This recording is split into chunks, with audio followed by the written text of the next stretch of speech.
Welcome to Beacon of Creation, a weekly podcast on game design through the lens of Magic the Gathering. I'm Tim.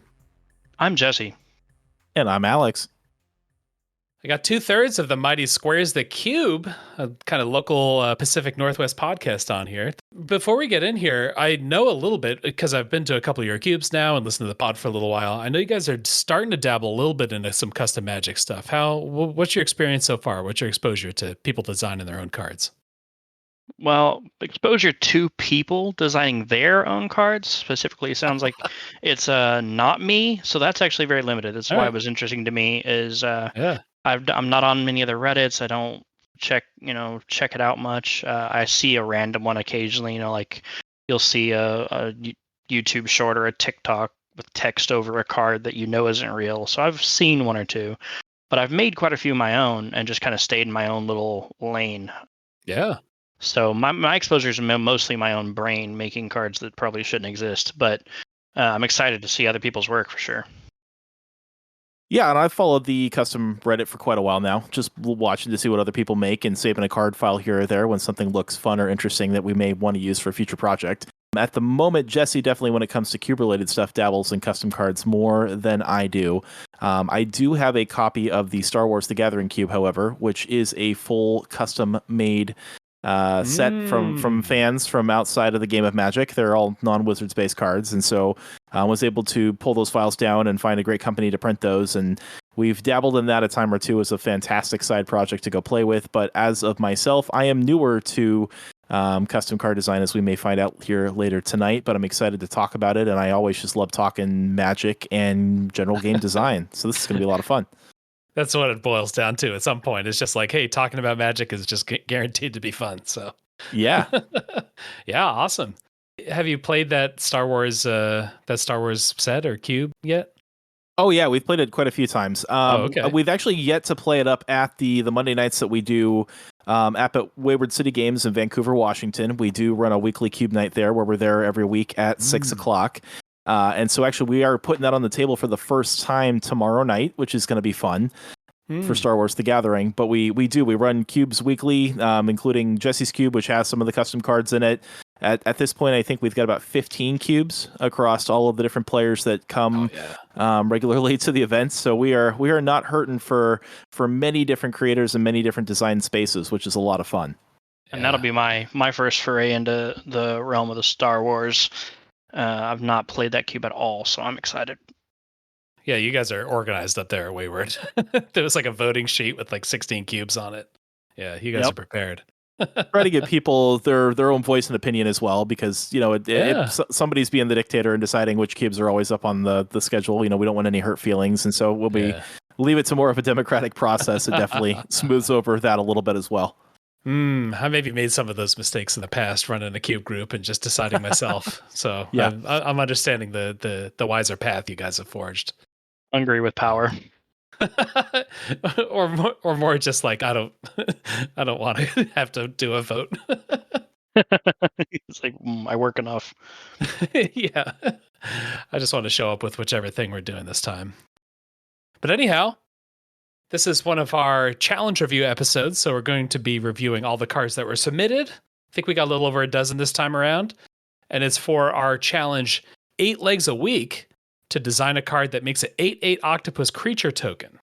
Whether this makes a bunch of octopus, or we've had like emblems that make krakens and stuff like that, or maybe you create an octopus as a downside or something like that. We're going to see what people want to submit. If you want to participate in the show, this is like the easiest way for you to make sure that something you did gets read by a bunch of people. The design challenges, all of them that get submitted, we read all those on the pod. And so it's a great way to dip your toe in if you just started listening to the show. Along with the challenge itself, we like to throw a couple bonus points at people. So we might, as we're reading these cards, we'll try to keep these in mind. This is not a required part of the challenge, but one of them is I want to hold your hand. Use the word hand on the card somewhere. Look at someone's hand, return to your hand, all that kind of stuff. And then the other one is Octopus's Garden. The card could potentially make more than one of those tokens. So it has some way, maybe it's easy, maybe it's hard to make an additional 8/8 octopus creature token. And if we want to start jumping into these, actually, Jesse, you want to read the first card here? Oh, it'd be my honor to introduce the first of our entries here from Cord. Card designer Cord brought us Serenade Beetle. 2 generic mana and green. 3 mana, 2/3. Creature insect bard. It is a trampling, evolving creature. 2 very good keywords to have together, in my opinion. At the beginning of each instep, if you put 4 or more counters on a permanent this turn, you may return Singing Beetle to your hand. If you do, create an 8/8 blue octopus creature token. I see we have hand on the card. Yeah. 3 mana, 2/3, trample, evolve. We're kind of starting to get there just with that. Like evolving a couple times, getting your 3 mana, 4 or 5 trample. That's like a kind of a nice card. Yeah, no, this is very playable. And I think the design space around not getting the 8/8 unless you're willing to lose the progress you've made in its evolution, right? Like if you're sitting with a 4/5 and you manage to put 4 counters out, you can make an 8/8, but you're back to stage 1 of evolving this thing when you recast it. I think I appreciate too that this is not a blue card that we're starting off with here, because obviously a lot of things in the past in Magic's history that have made 8/8 octopus tokens are, only found in the color blue. So I think that this is very fun that it pushes the envelope a little bit for the design spaces of what the creature's color is that designs this. It's obviously still kind of in that Simic design space, which is a favorite guild of mine when it comes to color pairs. Oh, okay. With Evolve, yep, I've been a Simic fan for a while. Jesse can tell you, I actually was just wearing my Simic shirt yesterday. I was about to say you were rocking it yesterday, and I was. That was giving you heck for it. I also want to shout out Cord for this cool Hollow Knight inclusion. Yeah. I was going to comment on that. Yeah. Yeah, they picked a really cool artwork with one of the giant beetle creatures, and Hollow Knight just kind of luring people standing ominously. Yeah. It was beautiful artwork. Do you know what the middle of that is? Is the beetle trying to lure someone into that like pod or something? I can't quite tell. I was actually going to ask myself. I do not. Okay. I've played 10-ish hours of Hollow Knight, and I'm not far enough to know everything about it. I was literally playing it last night, and I'm not far enough to know everything about it. But I am curious to know if there's octopus octopi in Hollow Knight, or if that's like. Is that the one downside I see to the card so far? Is there a flavor fail here? But I just literally don't know. Cord might be right on the money, and I have no idea. So we have kind of like the fair case for this. We're going to try to like grow a little bigger and only pay 3 mana for what ends up being a 5/6 or something. What's the easiest way to like make this thing happen? If you put 4 more counters on a permanent this turn. I think any of your cheap things that put multiple counters, like put counters on all creatures. Maybe this is just bias, but like the first thing that comes to mind is a card I was playing yesterday in Cube, and that's just the 3 mana Nissa that minuses to put a counter on every creature. Oh, okay, yeah. Also, just being in a fully evolved space could do it. You have 3 or 4 evolved creatures out and play your questing beast. You might just trigger them all, and here you go. Let me ask a clarifying question here, because it says if you put 4 or more counters on a permanent this turn. So obviously it has to be a individual permanent, not different permanents. So good catch. I like where your thoughts at with Nissa. Because the first thought that came to my mind was something like the card Thrive as well, where it's like green and X, and you can put X, a counter on up to X number of creatures. But I think in this case you're actually looking for like a way maybe to potentially like move a number of counters around. So something like the Simic Guildmage comes to my mind, where you can like pay a fee to move a number of counters that are on other things to like 1 permanent to get these things to trigger. So you just move them over and over and trigger it. But this also makes me think Quarter Bounty. Oh, okay. Interesting. Yeah. Quarter Bounty to get the counters, and then like you said, something to move them around to continue triggering it. Even just like an Ozolith, it's like when this leaves the battlefield, you put them on Ozolith, play this, put them back on this thing, put it in your hand. Like, is there a loop there? I think there's a loop. Potentially, yeah. If you just play a big planeswalker, does that qualify for this? Like, does that count as putting? Does not. They enter the game with the same way putting, if you play a Hydra, you don't put the counters on, they come in with I'm thinking like Doubling Season says if an effect would put 1 or more counters on a permanent you control, it puts twice blah blah blah blah blah. And that people play Doubling Season with planeswalkers all the time, right? Maybe you're right. I don't know. Let me double check.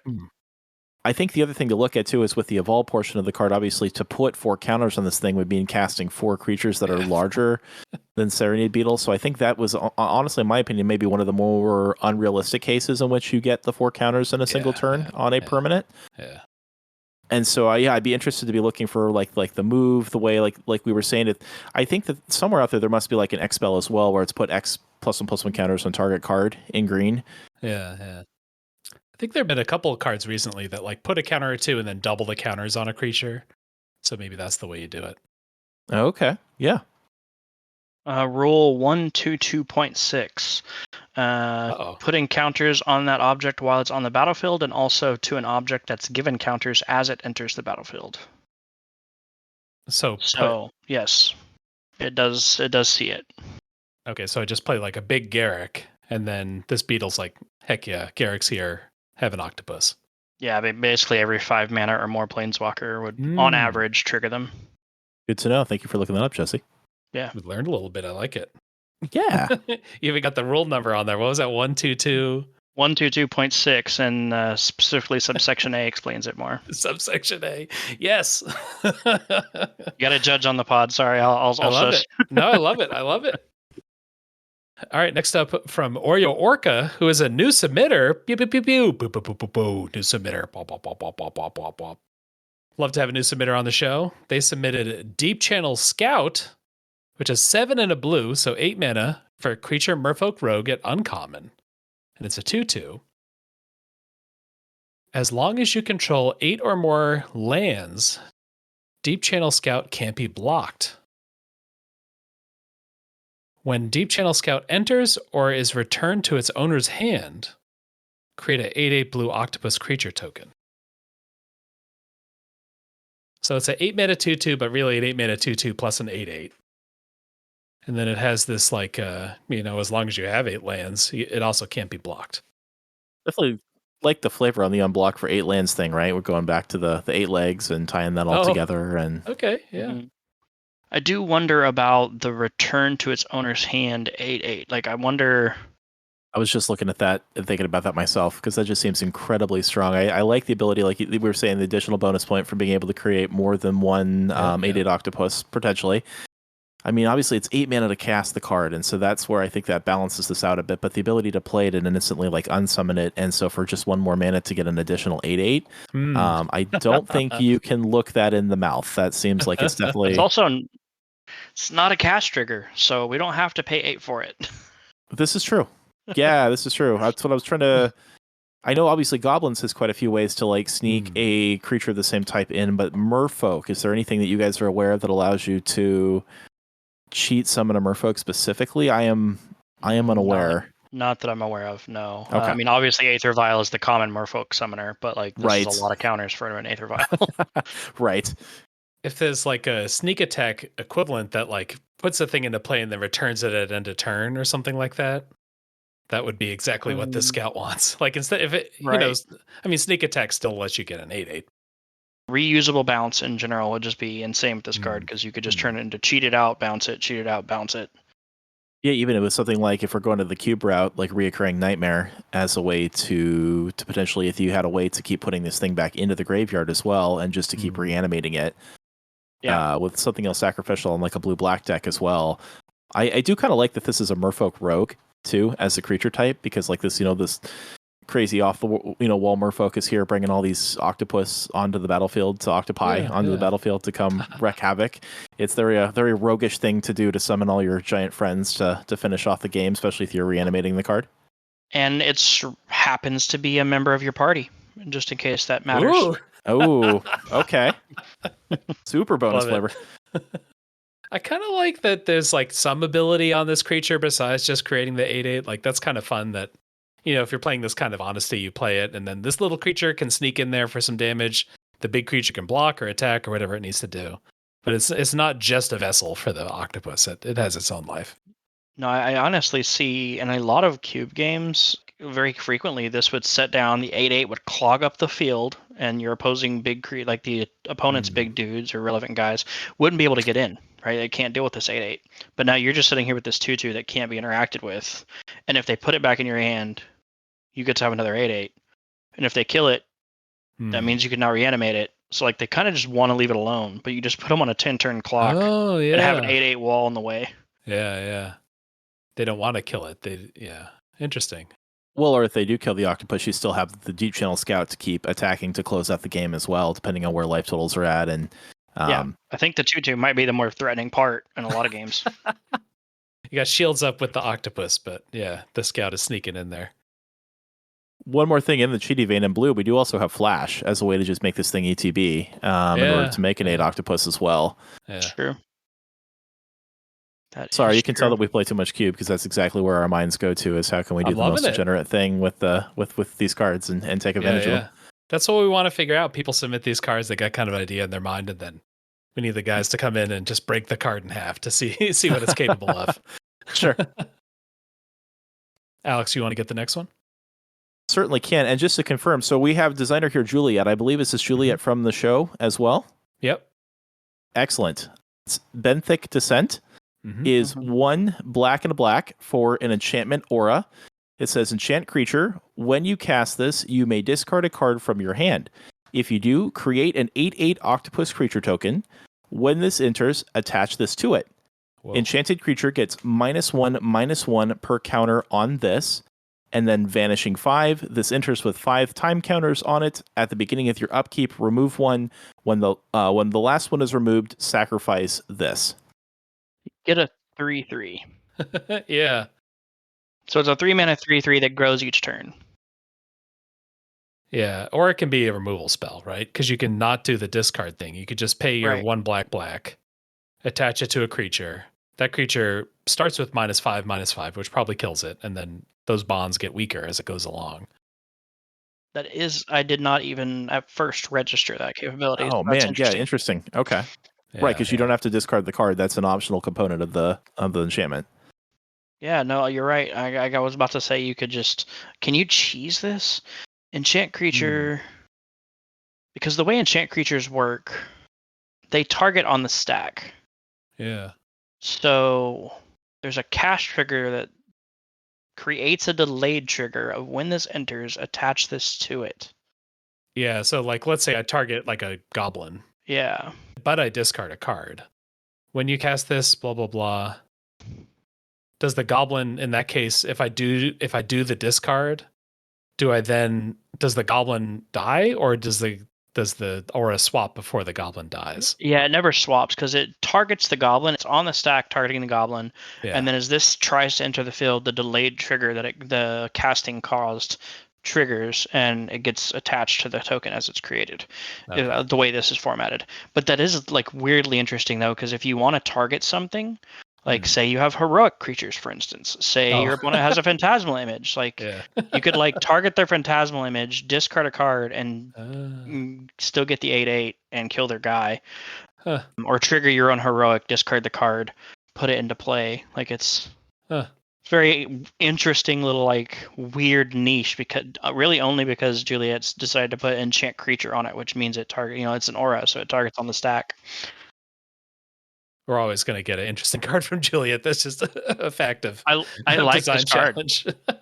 No, Jesse is definitely I could see you liking this. I'll have to straight up ask permission to steal this card. Like sadly for my cube, I'll have to take a black pip off of it. But other than that, I love this card. You loving it? Alrighty. Well, the only reason Jesse would take a black pip off this card is he has a unique design restriction in his cube where cards can only have 1 pip of each color, and then he does a very 5-color max cube, and so it's a little bit of a different design space. But yeah, that's the only reason you would modify this is just to meet your requirements. Yeah, I would probably put it in Dimir, honestly, because it feels a little strong to be 1 color. Like just black and 2 feels strong. Okay. And Dimir cares about things being in the graveyard, right? So like giving them a discard outlet. I'd probably change this to Dimir for my cube, but that's not a criticism of Juliet's design because I like it. I just would have to change it for my little box, but this card's awesome. It also kind of speaks to the growth of the octopus, right? So they are creatures that continue growing, hence why giant squid and giant octopus are like legendary creatures we talk about so much. Yeah. But the whole make a 3/3 and it just keeps getting bigger and bigger. very, very on theme for the design challenge for sure. Like this is Well, it very doesn't nice. actually. That's what I was just looking at. This. It doesn't actually keep getting bigger and bigger because it says enchanted creature gets mine. Oh, I'm sorry. Per counter on this card, I can't read. That's what's going on. Yeah. So what I'm catching on here is that enchanted creature gets -1/-1 per counter on this card. I was just reading that it kept getting the -1/-1 as in 5, but obviously the vanishing counters as they come off, this will continue to grow. And I was kind of at first in my head when I read the card, I linked it, and then looking at it a second time, I came back and confused myself. Yeah, so that's the only criticism I think I have is Juliet. I would add the word card to after on this, just in case you have people get confused about like where are the counters. If you just say this, they may put them onto the creature, which is not the same thing at all, and would make vanishing not work as a mechanic. So I would put card. But you did a great job here. This is a really cool card. Is this card undercosted? Like, is this too good? Does this need to be 4 mana? A 3/3 that just grows every turn. That is a little weird as a black card. I don't think so. Or a 3-mana removal spell? But also No. can kill a 5/5? I mean, as an uncommon in a regular set, yeah, I think it's a little cheap. The only thing I'll say is that the set symbol chosen here as well was MH1, if you're looking at the set symbol on the card. So as a power level for like a Modern Horizons set, if this was an uncommon in that set, I think this is probably about right on par with what I would expect. Maybe. Especially when we have like Murder at 3 mana, which would kill anything. And this obviously can kill most things, but not everything at -5/-5, right? It just can't. It's just not a discard outlet for some of the strongest like strategies in the game, and makes an 8/8. Like this is true. Yeah, and honestly, this thing has 4 things going on at 3 mana. And honestly, that discarded card too. Yeah, I mean, don't overlook that. Right, that's another way to get stuff into the graveyard if you're specifically trying to do that as well. And so that's another like advantage that can be upside on this card too. Yeah. I'm not mad at it at 3 mana. I just also would not be mad at it at 4 mana. I think that's as fair as I can be. Cool card, though. Absolutely. Very cool card. Why don't we get another one? Oh, we have to. We have to see what Sage Bees did. Sage Bees designed Handling the Abyss. It is a 7 mana sorcery at 5 generic and blue. When you cast it, we're going to create an 8/8 blue octopus creature token. Then, if you control 8 or more islands, create a token that's a copy of a creature you control. Okay, so we do have to call out that Sage Bees did not put hand on this card. So we're going to start off at 9 out of 10, Sage. All right, we're going to need hand next time. Hang on, Jesse. You left off a part of the card. You left off the flavor text. Well, I did read that, but it doesn't say hand. But okay, for the people, Alex, my bad, for the people. It's hard to restrain what has control over you, but not impossible. Eerie. And this art they chose with this, I guess it's just it might be an elf based on the shoulder blade anatomy, but regardless, some female warrior staring down this like giant octopus staring up from the depths, definitely giving Cthulhu vibes with the eyes in the dark there. But yeah, no hand. So I'm gonna start grading from 9 out of 10 for me. That's just. I love it. 7 mana 8/8 is pretty much on par, and then it has the very, very fair plus side that if you have 8 islands, make a copy of a creature. This is not too busted. This would 100% be believable if I just saw Wizards print it. So while I don't think it's as powerful as some of the things we looked at prior, it's a very, very solidly designed card. You're probably playing almost all islands or close to that. Does this feel like a good draft reward for doing so? Definitely. I think that this is definitely kind of a draft matters reward card for being in like a mono blue deck. It honestly feels very much like it would fit into like a newer standard set that was designed today. And I definitely get from like the art and the feeling of the card like vibes, and that this was like set on a Theros set, set on an Ixalan set. I could see this showing up on several different planes as well, and just being a reason to want to push like a monocolor theme in that set if that was something that was built in mechanically, right? But that I think very much so that this is like a draft matters payoff potentially. Interesting. See, I that's how you know I'm a degenerate, because the first thing I was thinking was more along the lines of like RTR, Return to Ravnica, or even Khans of Tarkir and Triomes. Like I'm thinking that like I don't need to be in mono blue to play this card. I just need to have the island keyword, right?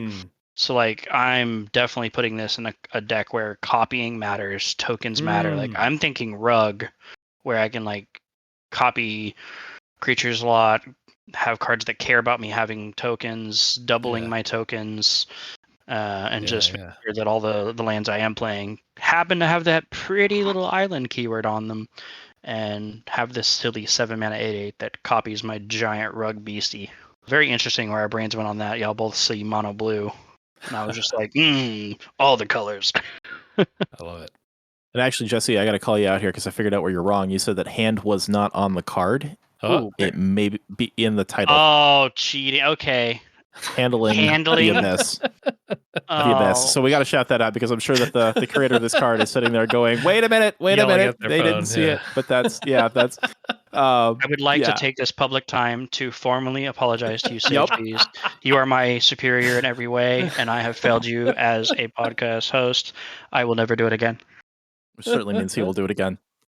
I kind of like in draft whenever there's like a cast big things matters, like Prismari kind of thing, like cast something that costs 5 or more. We're going to give you bonuses when you're casting things that are big. And this might fit in that kind of environment too. Yeah. Well, even in like a mono blue commander deck or something too, right? Like if we move into other more curated formats too, where like obviously all you can play is either islands or, basic or lands that are have no color identity that, right. In theory, you're playing a lot of islands in a deck like that, and so potentially this is on theme very much for like a blue, Things of the Deep kind of commander style deck as well to make sure that you're getting the bonus part of this card. Yeah, I would say that the devotion decks are still a real thing in Commander. I mean, obviously they're not like CEDH level. Yeah, devotion would definitely be able to cast this card almost too fast would be the other thing. It's like interesting because the first thing I think when I'm playing large creatures in a monocolored deck is I'm playing Nykthos.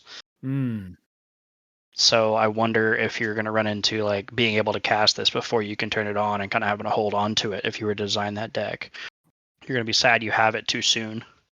That's one of the things kind of keeping this card fair then, right? Which obviously there is like the secondary part of it that you can trigger, but even if you are in like some sort of ramp deck or some sort of way that you have the ability to manipulate mana creation like that, like a treasures again would be another way to potentially ramp into this faster.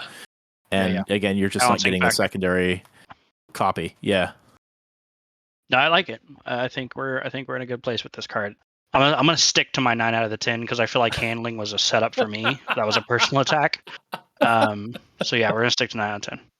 All right. Our next card here is from Crafted Lava is True. They're back with Rising from the Deep, only 2 and a blue. It's a sorcery. Created blue 8/8 octopus creature token with 6 -1/-1 counters on it. So we're going to start as like a 2/2 with a bunch of counters on it. The second part here is then remove a counter from any number of creatures you control. Interesting. 3 mana 2/2, really 3 mana 3/3. That also like heals some of your other creatures. Yeah, it's kind of like a reverse proliferate a little bit as a single instance. Huh. I almost want to like talk to Crafted here because like remove a number of counters could be good, but it specifically says you control. So now I'm wondering like what do I control that I normally want to remove a counter from? Which the only things that come to mind are like some of the cards that are, they put counters on them and they go off once the counters are gone. But typically those even aren't creatures, and when they are, they're usually in like the suspend zone where this wouldn't affect them. Well, staying with the theme of the card for a second, a couple things I can think of is obviously if you had -1/-1 counters from things like Infect or Persist, potentially is a reason why you would want to take counters off of other things that you potentially had. I really almost kind of want this to say other permanents, and then we suddenly come back to Juliet's card where you could remove like a vanishing counter and suddenly your other octopus is getting stronger again too. Yeah, but the other reasons why you would have -1/-1s, unless it's like a theme of the set, like if this was designed in a set where things were entering with other -1/-1 counters like this, or this was kind of like a sub theme. And honestly, what would be kind of fun is if you had like 2 colors in a set and one color wanted to put -1/-1 counters on things and another color wanted to pull them off for like advantage. Yeah, what are you seeing, Jesse? Rising from the Deep specifically feels like it's talking about like obviously we're in the octopus theme where we're bringing octopus up from the life, but it also like tangentially feels like a reference to reanimation, coming back from the dead, So like I'm picturing this like giant skeletal octopus getting pulled up, right? Like something dead for some reason comes to mind. And I say this because the other mechanic that would be insane with this card design is persist. Yeah. So a deck that's like really abusing some of the more insane persist creatures. Playing four copies of this, or if you're a commander playing one of them, this would be a key role player in like a persist built list where you're just like, okay, I'll get the insane value from these cards. I'll sack them for more insane value. They'll persist. I'll cast this. They lose their counters. I can repeat the loop. I'll snapcaster this. Do it again. Like you could do some pretty degenerate things with persist. Reset your Glenalendra. Oh God, yeah. Who needs to play Magic when you can stare at a Glenalendra Archmage for the next 18 turns? I'm traumatized. Don't say that card to me. Oh man. Well, honestly, this is another card too, where like Jesse kind of said, if you could play it in multiples too, right? Like each time you're going to keep making an octopus token, and then obviously you get to remove a counter from any number of creatures you control. Like all the octopuses you currently had on the battlefield already, continue to keep getting stronger with each additional copy of this card that you would cast as well. I would like to request the audience that you go ahead and submit to Tim a counter of how many times we say octopus is incorrect octopi in this episode, because I want to see the number. All right. We need like a sound effect every time we say it. It goes off like. Yeah, ding. what should the octopus sound effect? I'll look up like what sound do octopi make. Tim's the only one getting it right every time he says it. I've called me and Alex out is what I did here. I was gonna say I feel very grammar policed by Jesse today, and I don't know how to feel about it. I'm trying to critiquing card design. They make very little sound. They're a silent hunter, slipping through the briny waters with little, if any, sound. So that's what you do when we make the goof. You just stare at us in silent, ominous judgment. Protest. Love it. This submission doesn't have either a rarity on it. What would you guys put this as a rarity? Yeah, like what are your thoughts on that? Well, if it's in a draft set, I'm thinking uncommon. Personally. Yeah, you kind of want it to be uncommon. I want it to be. I want to have multiple copies of it. If it's in a draft set, you're going to need to see a number of these, as Alex pointed out earlier, because this will be buffing the previous token you made with it. You're going to want to see 2 or 3 in your draft deck to make it better, right? So at least uncommon, and I can't see a world where you would put this in a draft set at common, because Lord forbid someone puts 6 in their deck, you're never beating them. Yeah, 3 mana 3/3 for blue, a common is a little weird. It'd be like, and that would be fine, admittedly, like that wouldn't win too many games, but when they go like 3 mana 4/4, 3 mana 5/5, 3 mana 6/6, 3 mana 7/7, we'd have a problem. Sure.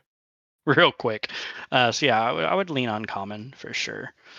Still a cool card. I would be interested to see if Crafted has some answers for us as to where else they were thinking about using this card, right? Because I've come up with the persist out of deep left field, but this feels specific enough that I feel like they probably had a plan. Like their Anakin was probably Planikin. You know what I mean? Like I don't know. What? I don't know what they were thinking, but I want to know. I guess it's cheap enough that like copying it, like the last one, the 7 mana card, is like, how do I have the mana to also copy? Like maybe there's a way. But here at 3 mana, I mean, like I can pay 2 more mana to copy this, or 4 more mana to copy it twice. Yeah, I'm having a good time. Oh, Snapcaster it back. Could also just put this in Riku. It's just a thing that copies all the time. Yeah, absolutely. Like, isn't there other Isochron Scepter style cards? I'm not. This is not my wheelhouse of play styles. I don't know. If there's an Isochron type card that you could like tuck this under and keep doing it. A creature where you like exile a sorcery, pay this much to cast it or whatever, pay X to cast the card again. Oh God, yeah. If you can just staple this to something and repeat it. Hooey boy. Yes, please.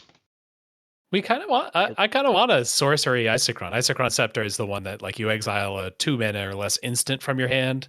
Yeah, and then you can keep recasting it. Give me the sorcery version, because that's probably like a little more fair, which means that I like might play it to do things that aren't just degenerate. Yeah, I mean, yes and no. Admittedly, sorceries are typically more powerful because they have the timing restriction. But like you said, I can't do Isochron shenanigans on your turn or something if it plays sorceries only. So It'd be interesting to see for sure. But again, it may already just literally exist because Yeah, fair enough. I do not know these cards. Like this is not a design space. My little my sweaty brain sets in. What I think if you did design a card like that, like Sorcery Isochron Scepter, you'd probably have to make it that you can only be activated at sorcery speed, right? So it's stated with the flavor. Yeah. All right, yeah. Thanks for that card. And then we got, what's our next card here? Who's that from? It's so funny you mentioned that because the next card is from me. Yay! Yeah, this was my first time submitting to the group. So the card that I submitted this time is a card called All Hands on Deck. Mana cost is 1 white, a hybrid blue-white, a blue mana, and 1. So 4 mana total. A couple different ways you can pay for that, but you're going to need some white mana, you're going to need some blue mana. The card is an enchantment, and it has flash. It says, when all hands on deck enter the battlefield, target opponent creates 4 1/1 white human creature tokens. It then has 5 sacrifice all hands on deck, exile all creature tokens from the battlefield.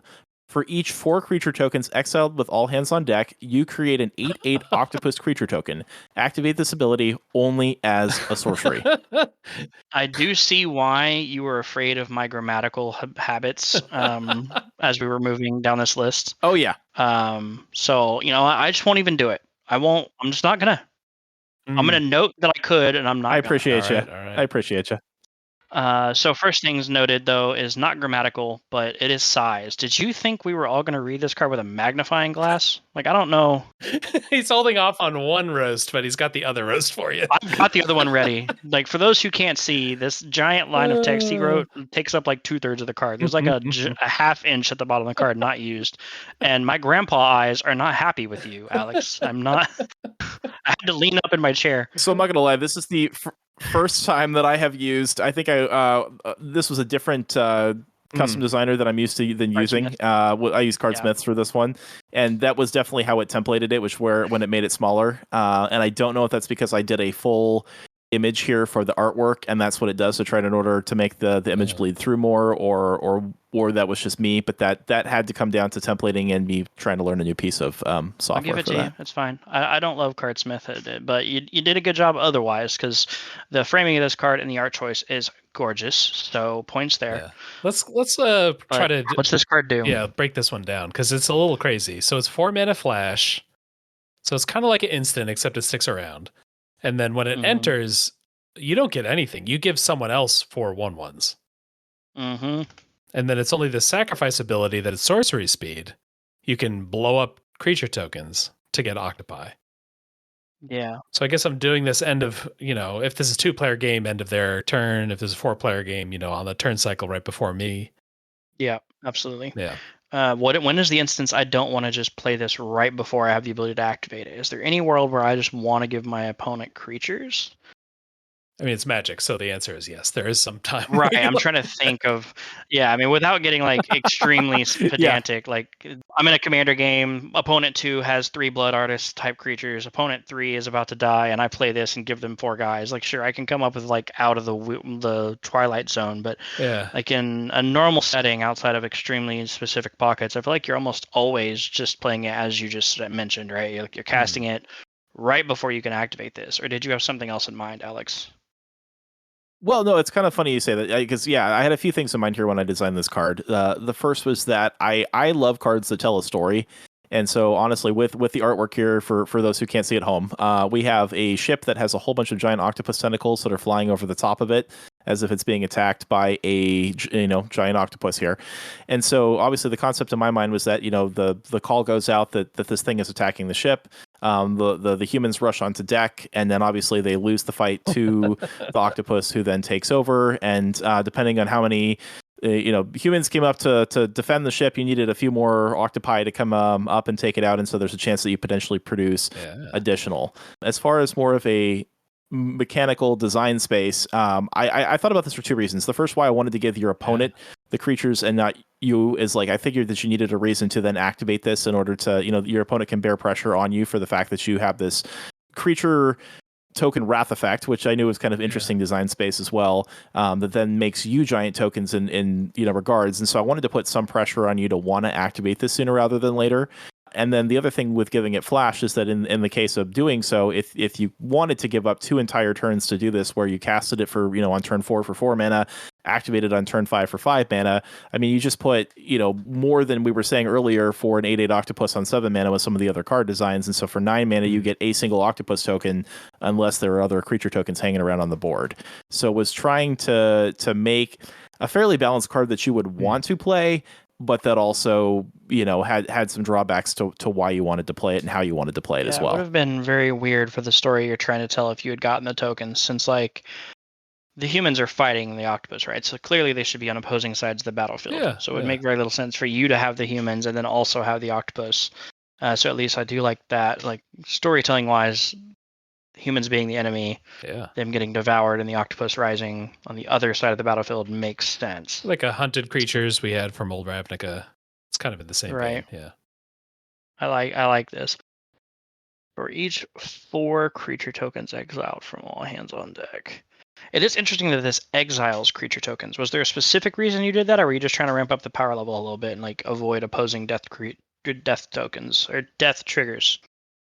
It was to potentially avoid death triggers like that. That was kind of what I was thinking on that. And the drawback too for you, obviously, is you give them 4 tokens. If your opponent has any other way to sacrifice one of them, or something happens to one of them, if you fire off the second half of this, you still can potentially get nothing other than kill the 3 other tokens that you made after all of this work, because you need at least 4 tokens in order to make the octopus token, which was something else I also was trying to do as another balancing mechanism to this card, so that it wouldn't just be too over the top. I guess like if I'm playing 1-on-1, it feels pretty unlikely that I have enough tokens to exile outside of the 4 that I just gave to my opponent, 30 seconds ago. So to me, that points this card more towards multiplayer. Is that accurate?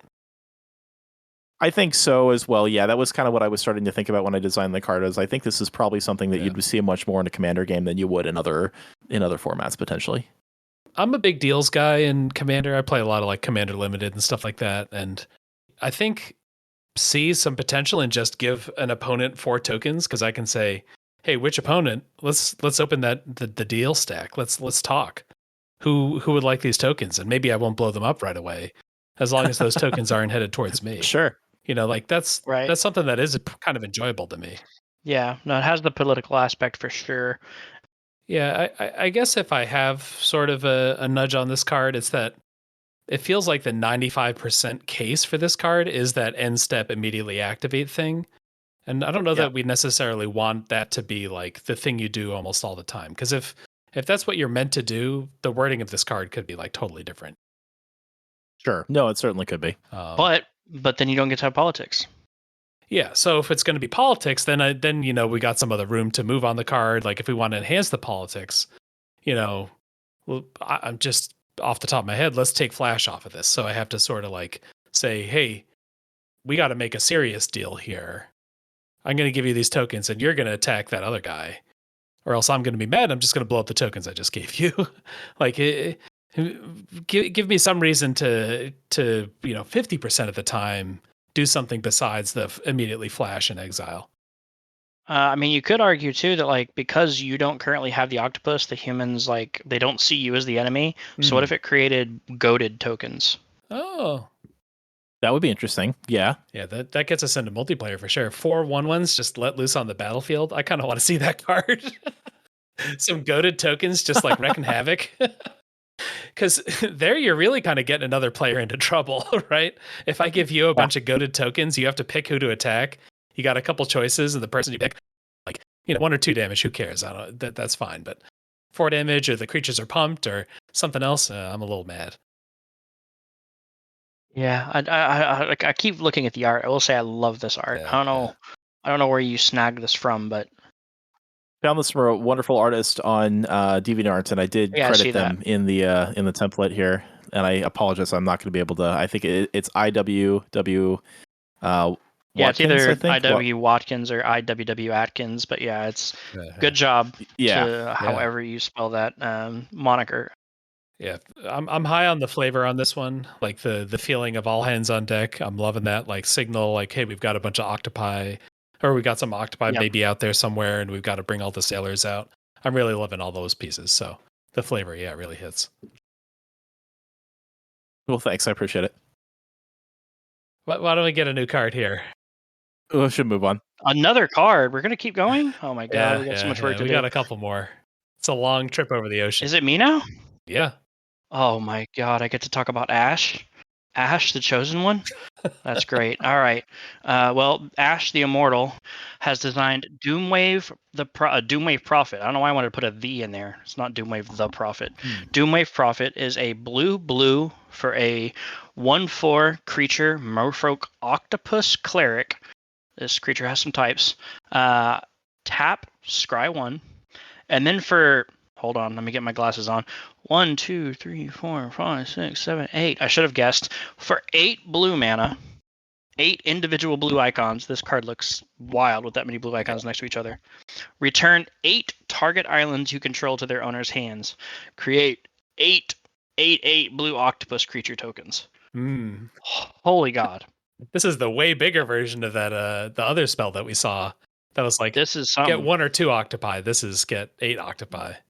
Yeah, we're not done yet though. I guess I do have to say we have a little bit of flavor here, The deepest strength, endless reach, no escape.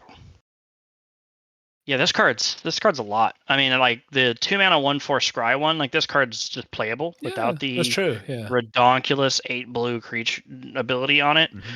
But that ability is, I'm not even gonna say it's like busted to say because you're bouncing 8 lands, but it is just a game-winning ability. Like this plays like a cheap planeswalker, like one of those like 2 to 4 mana planeswalkers that like has very middling abilities, but it's still a planeswalker and it will ult if you just ignore it. And this kind of feels the same way, where like a 2 mana 1/4 scryer is a very good card. That's just playable already in a lot of power levels of Magic. Like arguably even in some of the higher levels of Magic, this card's good. But then you just have the ult of 8 mana. I hope you're holding a Wrath right now because you are dead. Yeah, it's. Yeah, I mean, it definitely feels like a way too close a game of Magic, which, especially in standard base limited sets, is something that we need. We need cards that do that. Because like you're saying, the majority of the time, this thing's going to be a 1/4 that scries. Yeah. So it's going to be a defensive body that has the ability to keep looking for either more of the islands like you're looking for or potentially other things. And then if, a game goes long enough or a game, needs a way to conclude, this is definitely a way that's going to quickly conclude a game. And if your opponent does have the Wrath effect, well, now you've got no lands on the battlefield, so you don't have a way to rebuild. So it's kind of an all-in win condition in some ways, right? Which is something I like about it, that it does feel very balanced in that case, that it's not like, that these things have like haste and trample and like here ends the game with your, your Crater Hoof of the Sea. It's, it's a little bit more, you're committing to this if you're going to summon the beast from the deep. And it is also scary that like we say it's all in, which, it is. I agree with that assessment, but like there's so many ways in Magic to give creatures haste that this also could be win right then. Anger or something. Yeah. Or I guess anger wouldn't help you.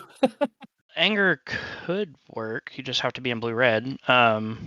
But I'm just thinking like Concordant Crossroads, Fervor, any of the anger, I guess, actually, that's a good example. Urabrass the Hidden, like whatever. Pick a card that gives all your creatures haste. There's a plethora of them, or even ones that like give it for a turn, and like the red-green enchantments. There's a few that like you can stack to give yourself haste that turn or whatever.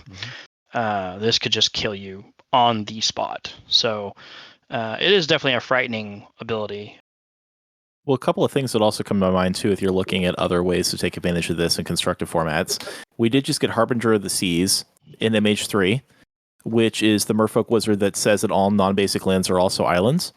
Yeah. And so the ability to like put this in green, ramp out a whole bunch of lands that are like maybe dual lands without a type, or maybe some of them have island along the way as well, and then sacrifice them into this card. There's definitely like a blue-green shell that could take advantage of this faster than doing it in like 8 turns potentially. Yeah. Well, I mean, there's also just like the cantrip enchantments that let you change the land type, right? Like the Spreading Seas style stuff. So you could include those cantrips to find your pieces, find your ramp, find your Doomwave Prophet, and set up your islands along the way, and then just be ready when turn 8 gets here to present dead. Yeah, I like where your head's at. It's starting to be, that's a little bit of an all-in for me, I think, again, with that, like you're saying, if you happen to play Spreading Seas and dedicate that much stuff to it. But I think if it's just like one other card that suddenly like makes all your other lands islands, then that may be a little bit more doable in other shells. But I like the card though. I do think it was also good to give this double blue pips. Yeah, it's a little less free to get that scrying body. Yeah. Yeah, no, I mean, this card would have frankly been a little overpowered at, not like, obviously, it's still just a 1/4, so it's not going to break the game, but like, it would be a little bit of a design knock if it was a generic mana and generic and blue for a 1/4 scryer would be a little undercosted in my mind, and the extra pip is good. That's a 2029 Magic is one we'll have. One of the blue 1/4s that scry. I mean, at the rate I keep hearing, it's 2025. Yeah. Like, fair enough. We're on the way. Let's just let's get back to the fun and stop being sad about Magic's creep. It also kind of gives you a challenge and a goal, right? Like if you can get there, you're going to feel good if you fire this thing off. Yeah, and that's like one of the things that's kind of nice compared to like a Planeswalker Ultimate, where whether Planeswalker Ultimates or not is really just kind of random. Like, is the board state just, actually totally ideal today? This Prophet I have to also kind of build towards. I have to also like find ways to get more islands, either by transforming stuff or, just playing mono blue or whatever, playing a lot of duels. So given a little bit of an ambition thing to do, you got to like that in a card. We do like build arounds. Yeah. This is the kind of card I would take in a heartbeat and be like, yep, all right, I'm going to be the all island draft. Yeah.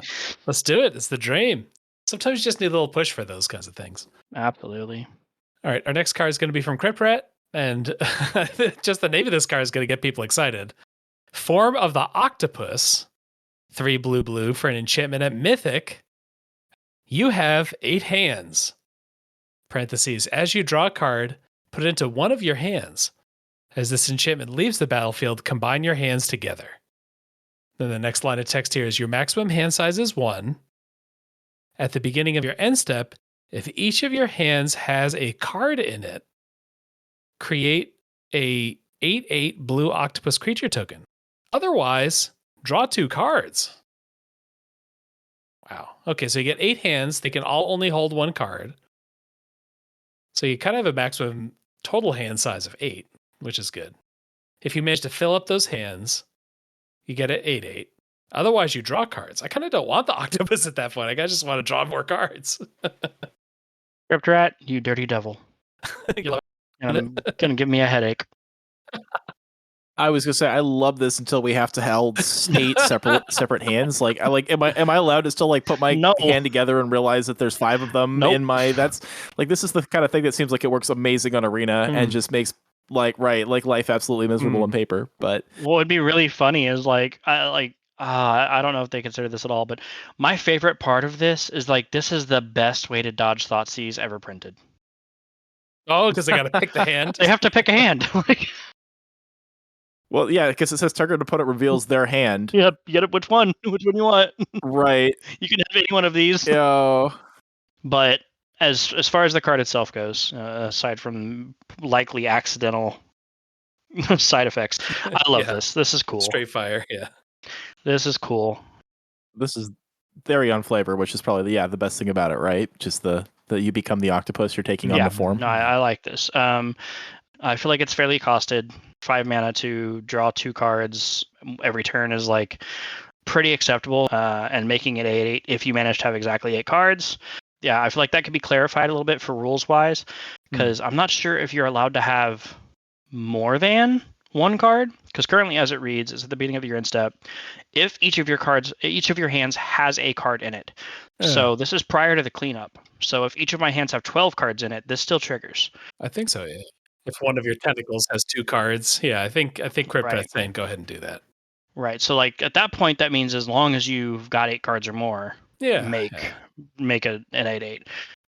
Yeah. Outside of the like mechanical kind of joy of this card, it's really just like draw 2 extra cards at the beginning of each end step, and then if you have 8 cards in hand, instead you get an octopi.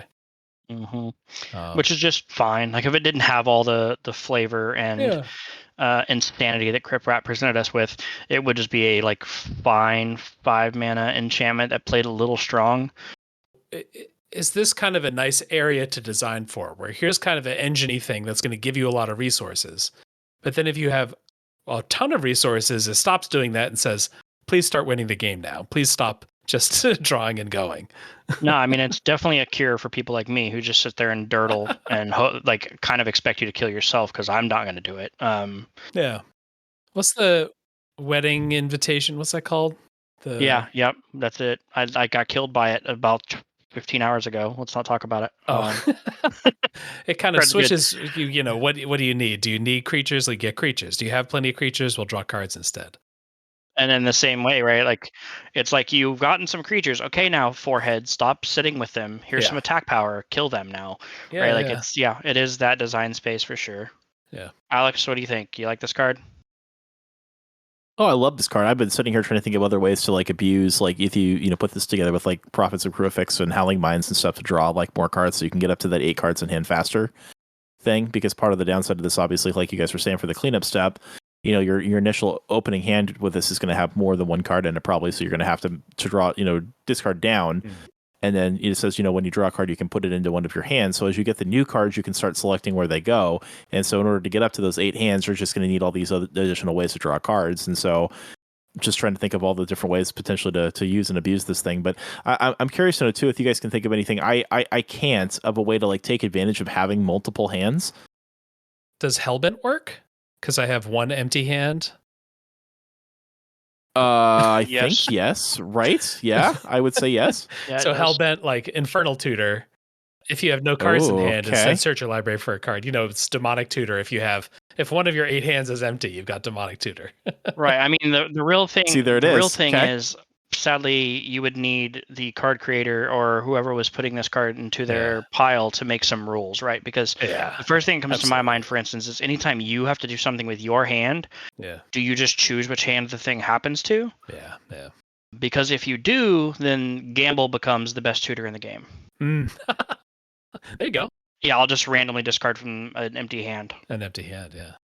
I do think there's some really, really cool things you could do with multiple hands. Not to mention, I think there's cards designed to like trigger when you have a like specific number of cards in your hand. Like obviously Hellbent's a thing, but I feel like there's like cards that say do X if you have exactly one card in hand, or do Y if you have exactly. And in that case, those are way easier to abuse because you can have hands at differing states of cards.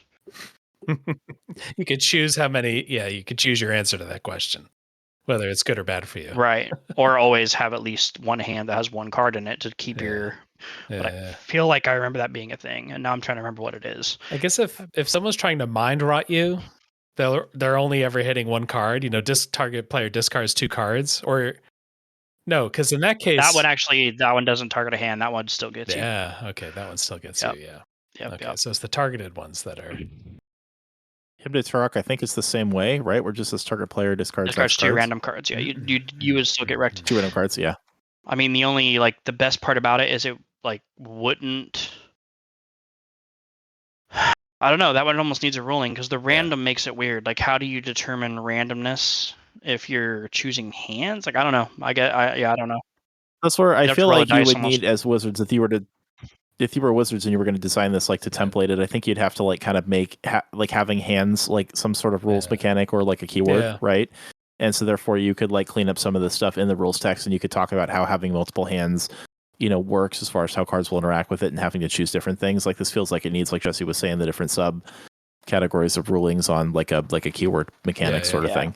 As far as the design challenge, though, this is still a 14 out of 10. Like, we have I think Juliet has been dethroned. Oh, and new favorite. This card that has me staring into the water is my new favorite. I'm still not sure how I feel about Crypt-Rat as a person for doing this to me. But we're not judging Crypt-Rat today. We're judging this card, and this one's very fun. Cool. We want to get another card? Do we? Let's keep going. Next card that we have was submitted by Mono White Border. The card here is Octopus for 8 mana, 7 and a blue. It is a sorcery. It says sea, so I'm assuming common. As an additional cost to cast this card, exile a creature you control. Create an 8/8 blue octopus creature token. And it says, as an art description, a small pixelated video game character picks up a level up that turns them into a giant octopus. Oh, so this is just Mario grabs a little like octopus snack, and he's like bloop bloop bloop bloop. Yeah. Who needs to become a fox when you can become an octopus? Oh wait, no, hold on. We I know the art for this. Sorry, I'm stealing your thunder, Mono White Border. The art for this is just Game & Watch's ult from Smash Brothers. Does anyone recall this? Oh. Game & Watch just turns into, I think it's a squid technically, Oh. but he is just a pixelated character. Yeah. Turning into a tentacled creature. I'm gonna go ahead and make this card for you, Mono White Border. If that's their Twitter tag, you might get added in the near future. There you go. But I like this. Exile a creature you control. So you get to up cost a creature you control into an 8/8, but it's 8 mana. Kind of an aura, kind of champion from Lorwyn. Yeah. Yeah, I mean it plays exactly like champion, just at the sorcery card type, right? But it'd be cool if it was like a champion to get it back. At this point, though, there's not a lot of card design aspect to speak here, right? This card is very simple, very clean. Exile a dude, make an 8/8. The only thing here is like I don't know where I'm playing this aside from the play big spells for free, because it's just an 8 mana 8/8. So you would want this in something that designed around like playing non-creature spells potentially for additional value, or where that was like something like a color pair was attempting to do in a set if this was like a draftable card at common, right? This is the first time where I read the card and I just immediately want to buff it. Like this card is very simple, it's very clean. The art design idea is sick. I like the idea. I'm not joking about making this card. I've already opened the card editor. I'm about to build this card right now and send it to him. So this card's going to exist, and I think it's going to, in my book, I think it's going to make 2 8/8s.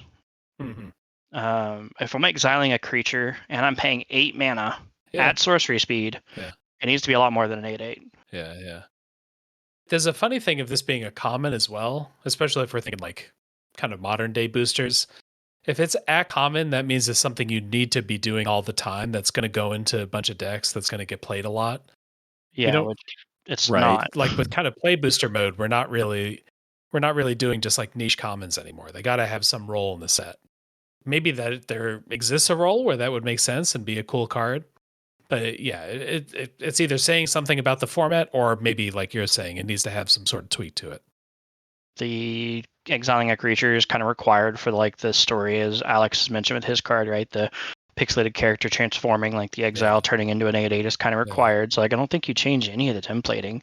It's either make the card cheaper or make more octopi. Is it bad that I felt the urge to get octopus wrong on purpose so that I could up the counter?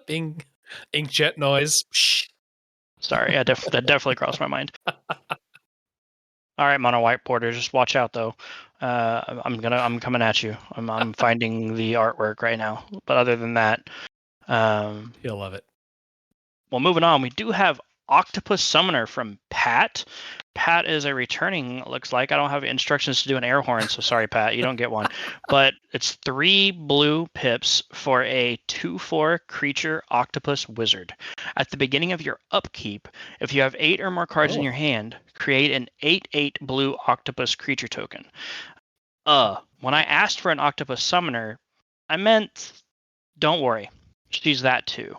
It's a summoner who is an octopus and also summons octopus. Yeah, no, this flavor text is brilliant.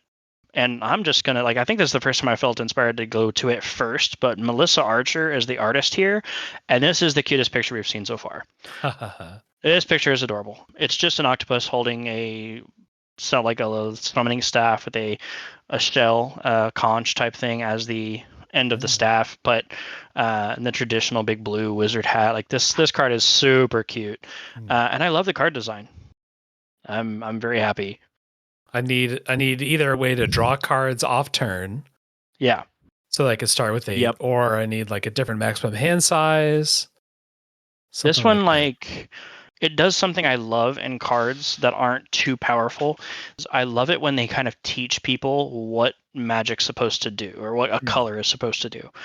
They put the reminder text for upkeep on the card, which I don't know that I've ever seen that before. Your upkeep occurs before your draw step. Yeah, that's true. Yeah, but I feel like they just thought it was important so that, beginning players wouldn't draw their card up to 8 and then think they got the trigger.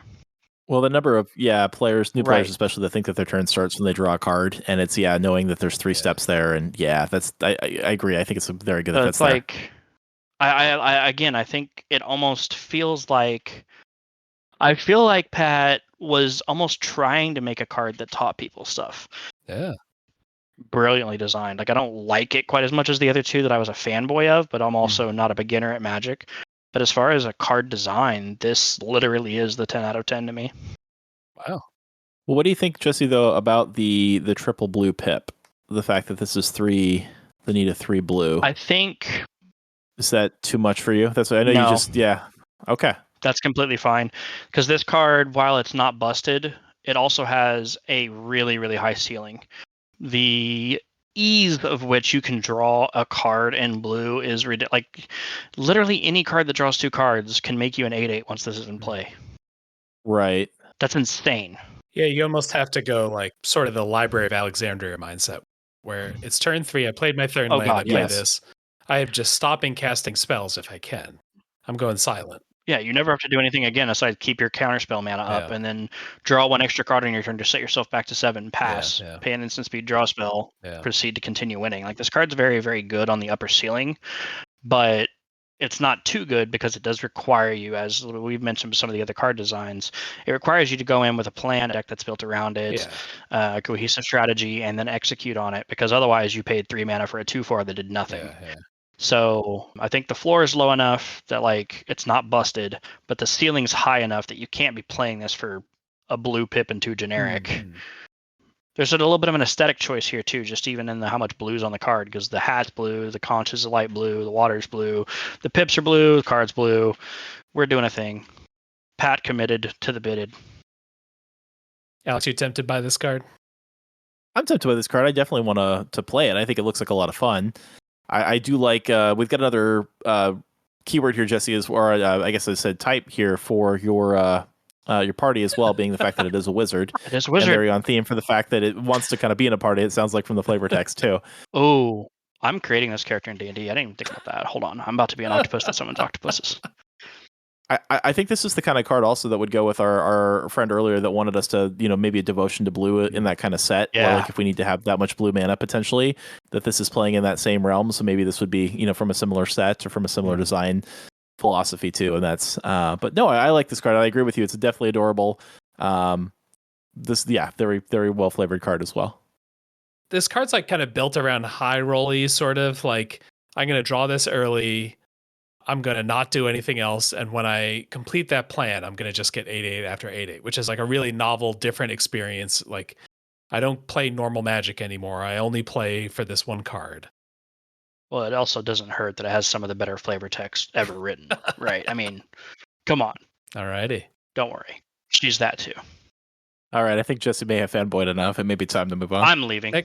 Next up from Red Bay, we've got Mitotic Mollusk.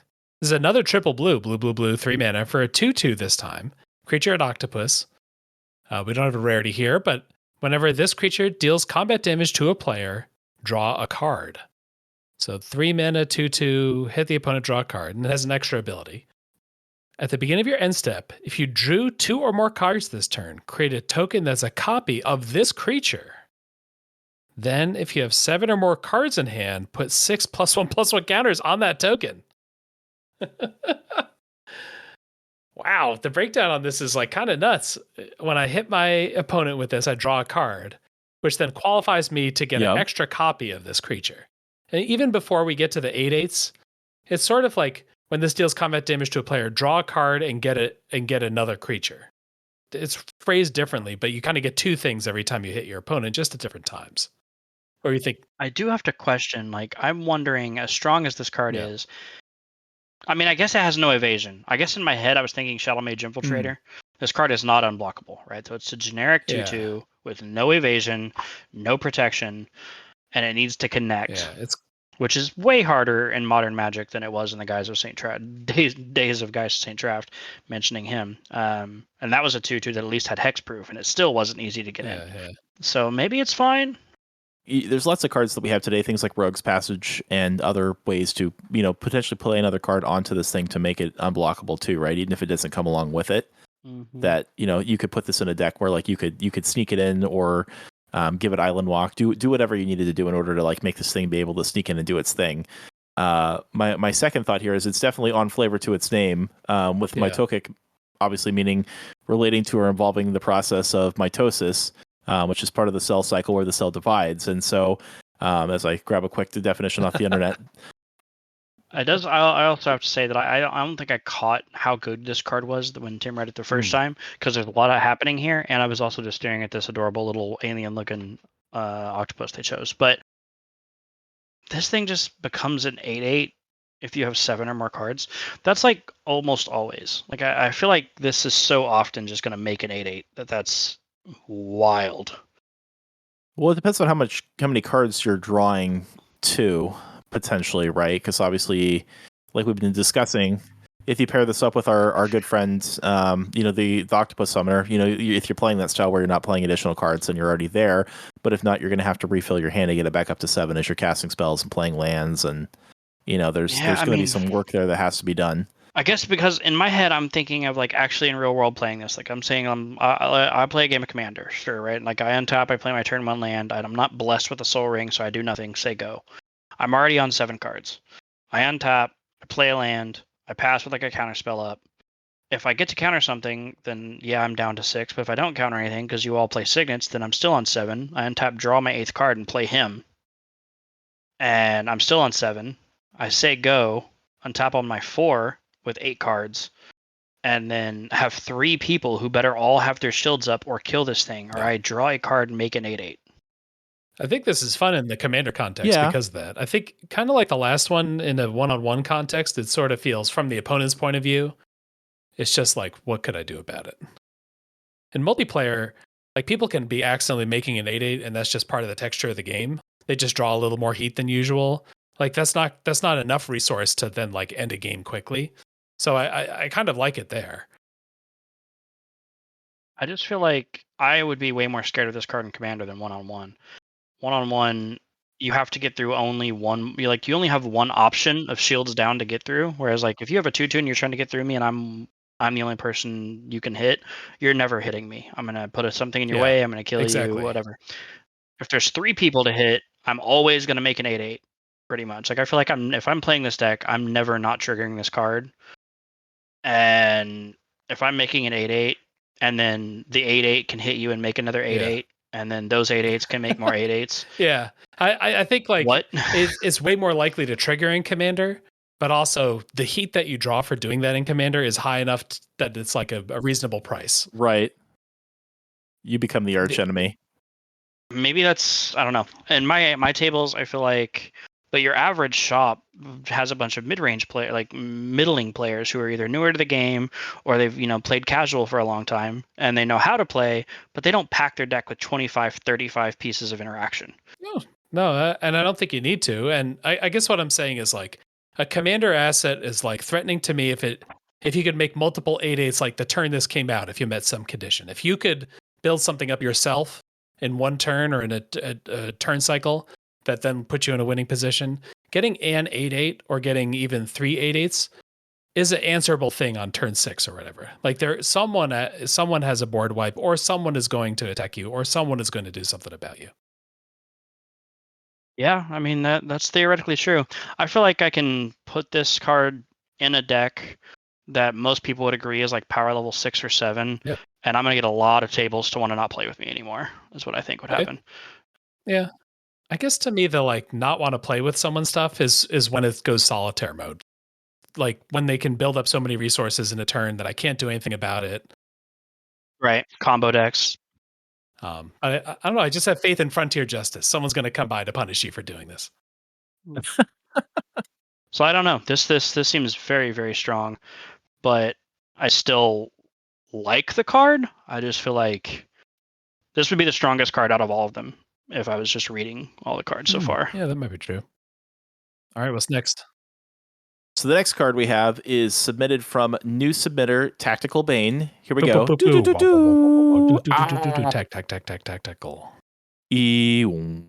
Foghorn. The card is very on flavor. It is Kiora Titan Seeker. So I believe that this is our first Planeswalker design, and obviously a Planeswalker that has before made Octopus. So this is a wonderful on-theme card. For 1 colorless, a green and a blue, Kiora Titan Seeker, legendary Planeswalker, has a first ability of +1, up to 1 target creature you control explores. If no creature explores this way, surveil 1. Has a -2 ability of return target creature with power less than or equal to the greatest power among creatures you control to its owner's hand. And for -8, tap up to 8 target artifacts and or creatures, put a stun counter on each of them, create an 8/8 blue octopus creature token, and Kiora Titan Seeker enters the battlefield with 3 loyalty counters. So that is something I missed there at the start. Yeah. Definitely a lot to break down here. The plus here, either I get an Explorer, I get the next best thing, which is a Surveil. That's the plus. You got a plus 5 times to get up to 8. So, we're kind of talking maybe even traditional Kiora Planeswalker card. We got to activate 5 times. If we do, we get like a crazy octopus thing. And then what's the middle ability here? Return target creature with power less than or equal to the greatest power among creatures you control to its owner's hand. So it's pretty on theme for green to care about the biggest thing you have, and then bounce something with less power, equal to or less power than it. So it is worth pointing out that while this card's very cheap and can come out very early to answer something, you have to have a creature as big or bigger than the thing you're trying to answer. So this does not play into an empty board well, but its +1 is very good. Yeah. And then last but not least, the ultimate there, right? With the tap up to 8 target artifacts and or creatures, put a stun counter on each of them, and then create a 8/8 blue octopus creature token. So obviously tapping down. Yeah. Big sleep. Stun them. Yep. Putting them the lure to sleep by the sea, right? The siren song with an 8/8 octopus creature token. So this does only have, I guess you could potentially fire off the ability multiple times at -8 to create additional octopus. So we do have that. And obviously, the word hand appears too with returning things to opponent's hand, right? For our bonus points. I think this is maybe the most tenuous bonus point award for creating multiple octopus creature tokens. I was going to say, I think we've definitely probably kind of, right. I have to give it to it, like mechanically, the card on its own can create multiple octopi. It is technically true. Listen, that's the bare minimum of the requirement is still the requirement, right? Like as we love to do through school. The letter of the law is what counts. It takes 12 turns, but you can do it. This -2, it's man. I want to love this card, but this -2 is weird. It is kind of strange how restrictive it is.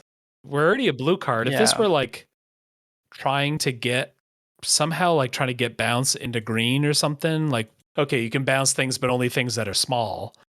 Green can kind of kill things that are small, right? Like it has bites or whatever, fight spells. So if this was just mono green, I could kind of, or if it was like hybrid, like maybe that's how we try to get the greeniness into it. But we could just be blue. We could just bounce something for a -2. Yeah, I honestly feel like that's the first thing I see is this card does not defend itself well. So like I'm never playing this on turn 2 off of a dork. Probably never on turn 3 either. In any game where my opponents do anything at all, because I can't defend it, or like I just can't bounce something and keep it alive. Honestly, I think I kind of like that about the card, especially as a 3-mana planeswalker, where in the past we've had some 3-mana planeswalkers with just Oko with ungodly broken abilities that just are very good off the bat. Like this obviously requires you to play something like a Grizzly Bear on turn 2, or as we push Magic, power design, we've got more 2-drop creatures that are entering with like 3+ power. So it kind of like obviously either requires you to construct your deck or draft in such a way that allows you to play a creature on turn 2 to take advantage of that ability if you're going to stabilize. But also just being able to plus up to 4. I mean, there's a good chance that this thing is potentially going to live off just like a plus trigger. Like if this comes down on turn 3 and they're finally playing a creature on turn 3, like there's a good chance that this could take the hit and still live through something like that until you're able to defend it a little bit, right? It kind of still is tougher than it maybe looks. I mean, the only like rebuttal I guess I have there is that unless we're assuming the rest of Magic doesn't exist, you do have to design cards knowing that they have competition for their slots, right? Sure. So, like, why am I ever playing Kiora while Oko exists? It's like, sure, you could say there is, like, Explorer and Surveil is unique, but this thing cannot defend itself in any way. Like even Nissa, the other like 3 mana good planeswalker, puts a 0/1 plant in the way of itself without having to play anything else.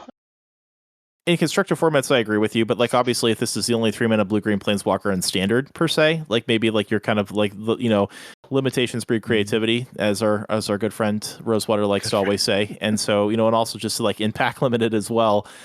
Like you may be interested in this potentially, like for what the set would be doing around it too. Like I agree with you, Jesse. Like on like if we're debating like does this make a cube or not, you're comparing this to all the rest of Magic's history, and that may be a little tricky, but like. From like a standard set design, I think this could still potentially have other applications, right?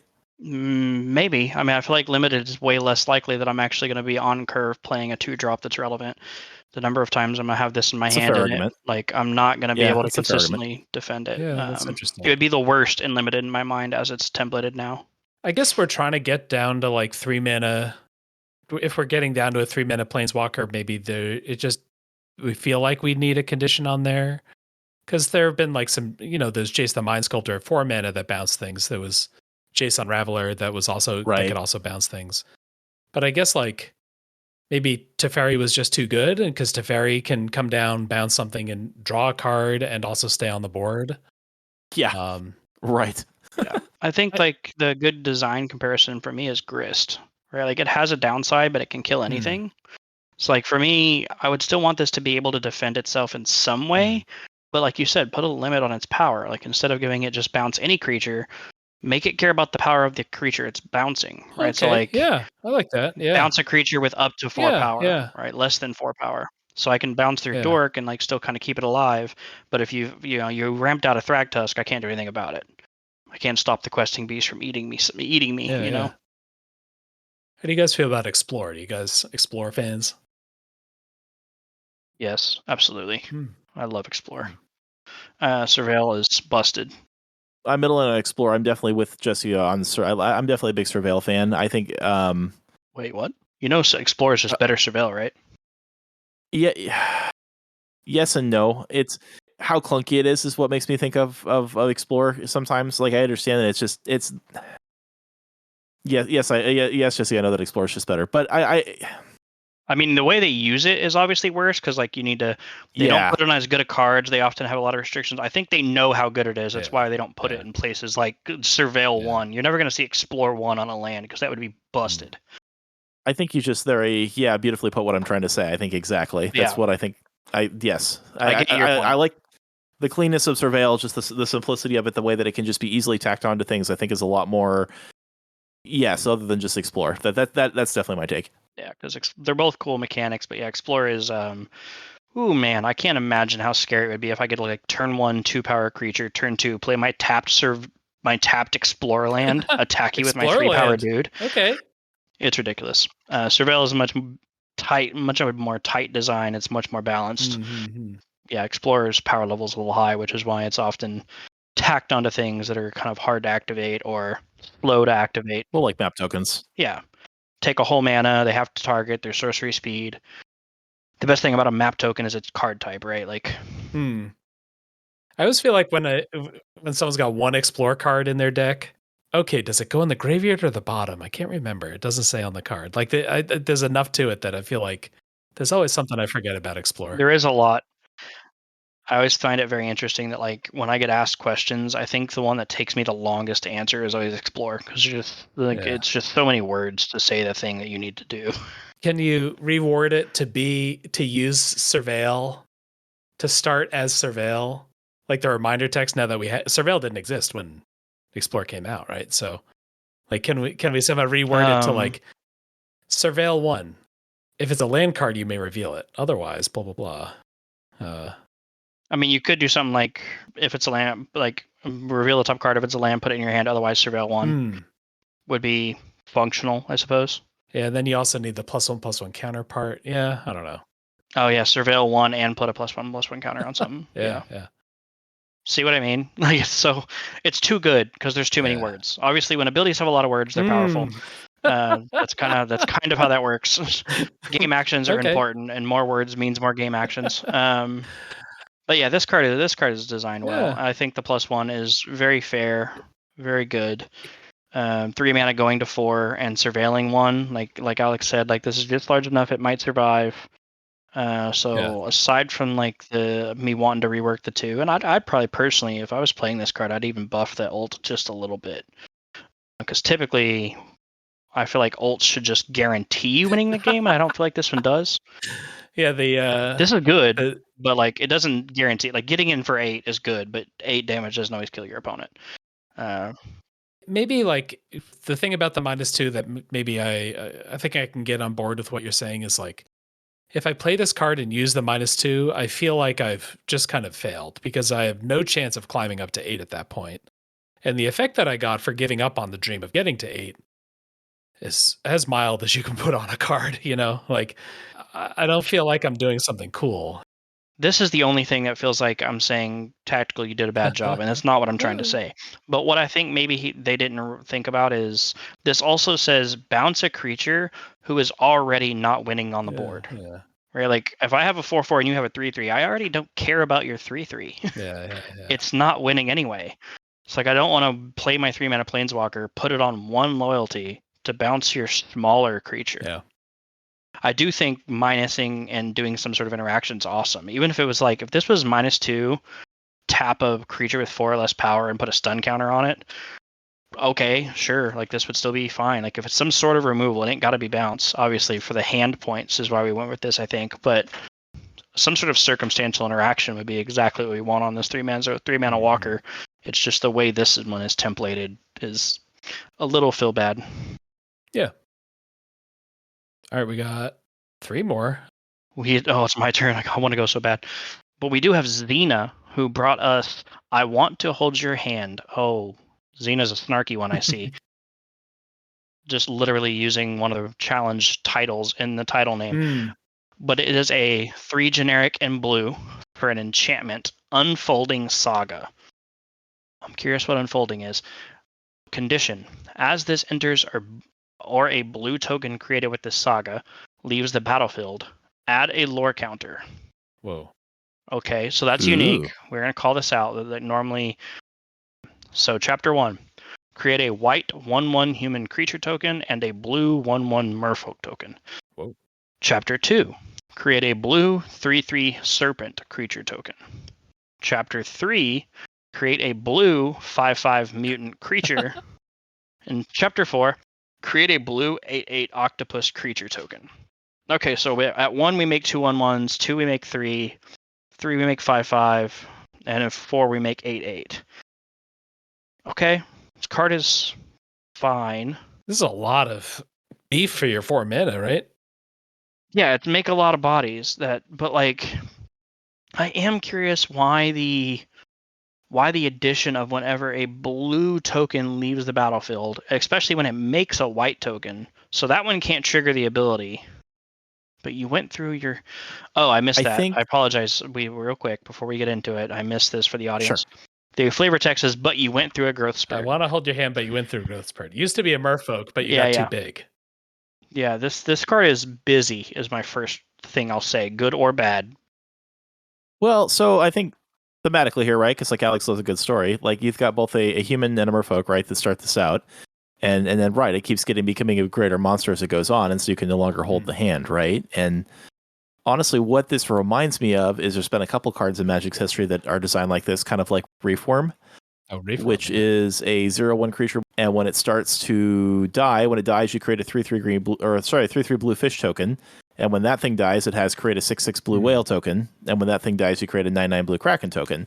And so this is definitely kind of in that same theme that as the different tokens die, they have the ability to create the next one. So it keeps getting bigger, kind of like the food chain. And we go to Star Wars, but there's always a bigger fish. And this thing just kind of keeps getting bigger up the food chain. But in this case, instead of the creature in the story-wise, at least dying, right, it just keeps mutating into a bigger and bigger monster.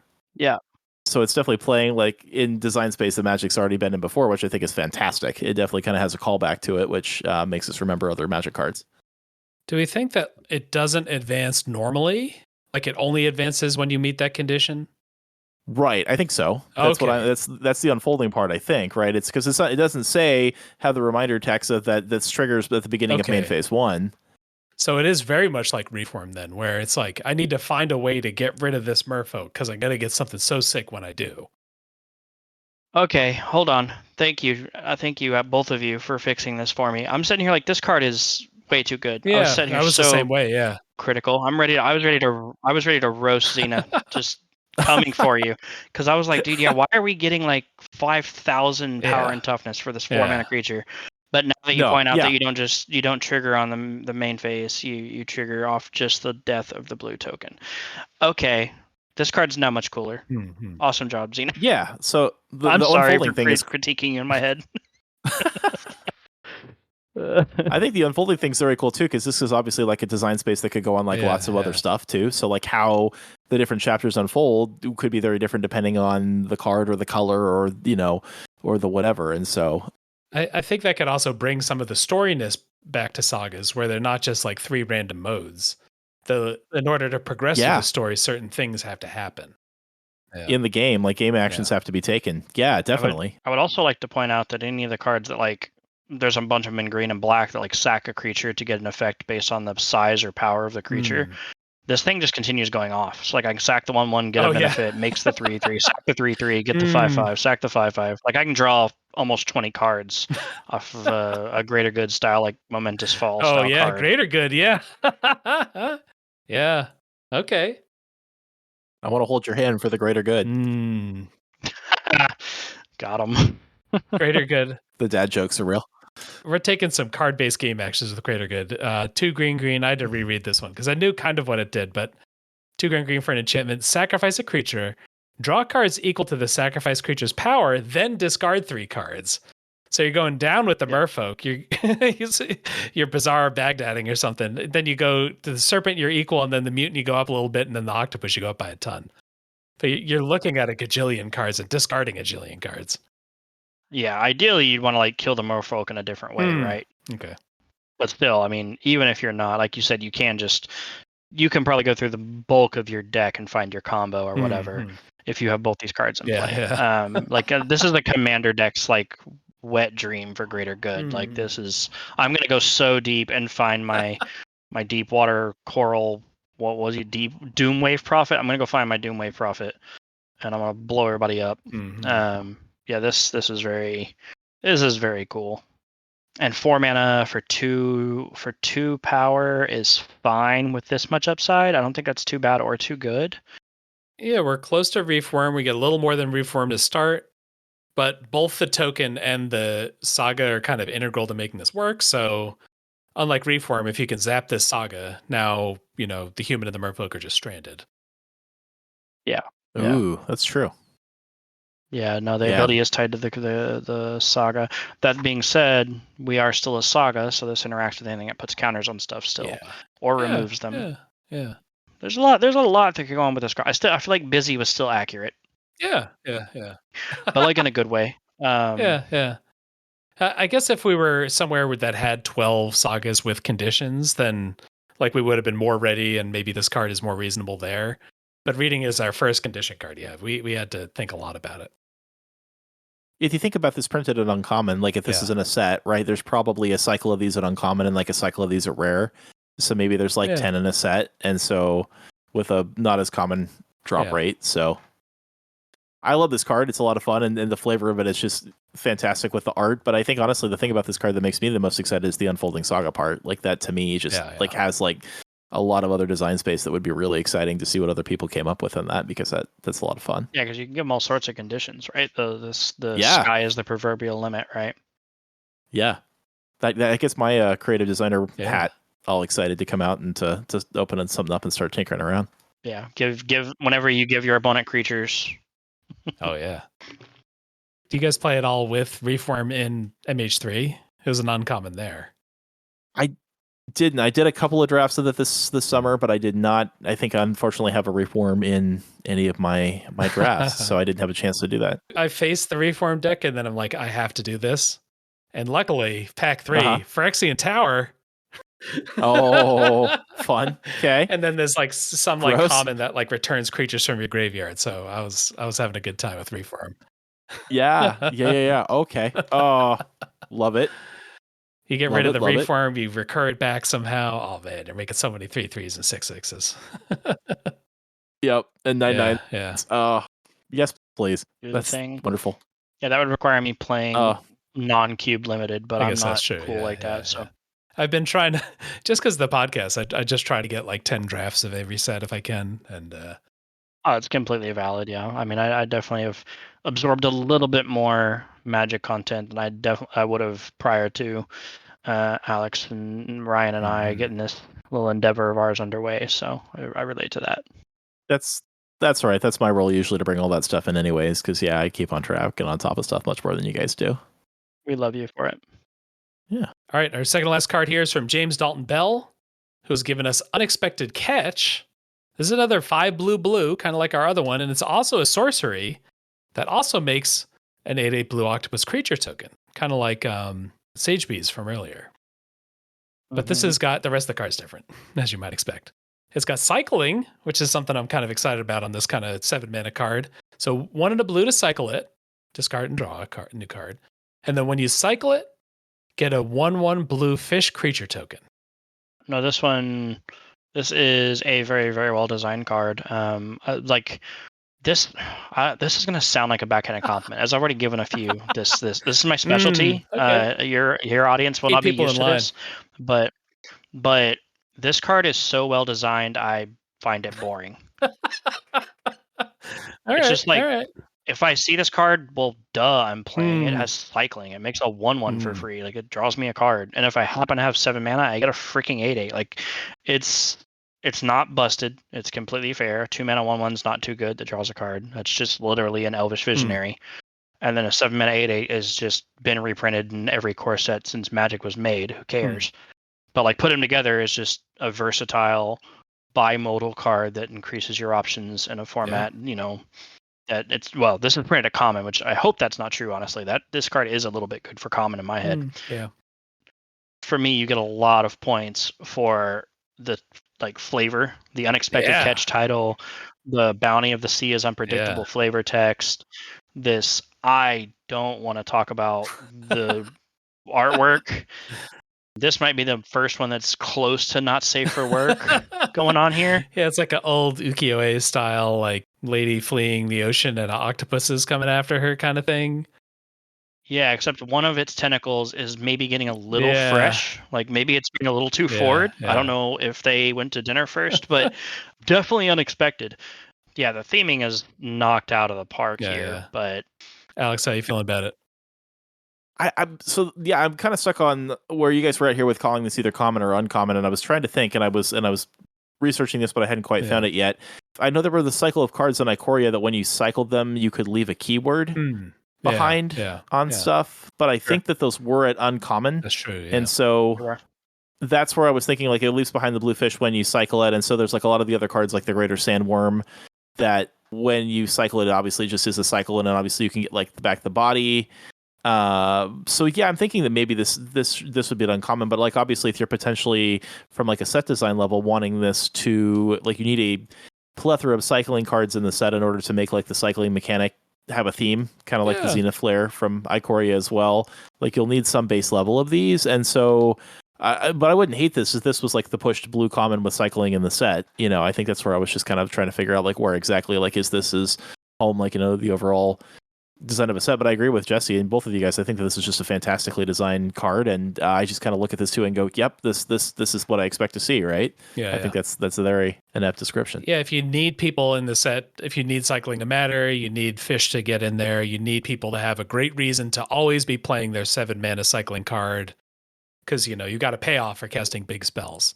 That's maybe when you put it a common, but I think this does kind of like creep like a Spirited Companion or an Elvish Visionary a little bit, and maybe we're not trying to do that necessarily. Yeah.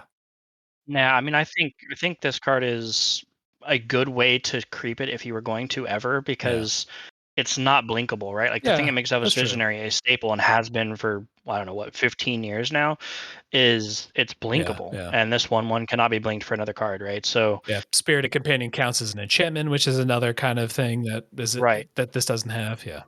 Yeah, being a sorcery, obviously, like blue for spells matter stuff too. You can like potentially see again, just uses like in themes or in other archetypes that we're trying to do stuff like that as well. And right. And they also very much a role player card. They keep printing like cheap ways to make copies of creatures, so long as they're tokens. Like there's a few sorceries now that like let you make copies of things, but the way they balance it being so cheap is it has to be a token that you're making a copy of. Well, here's your very large token to staple all those cards to. So this is just good.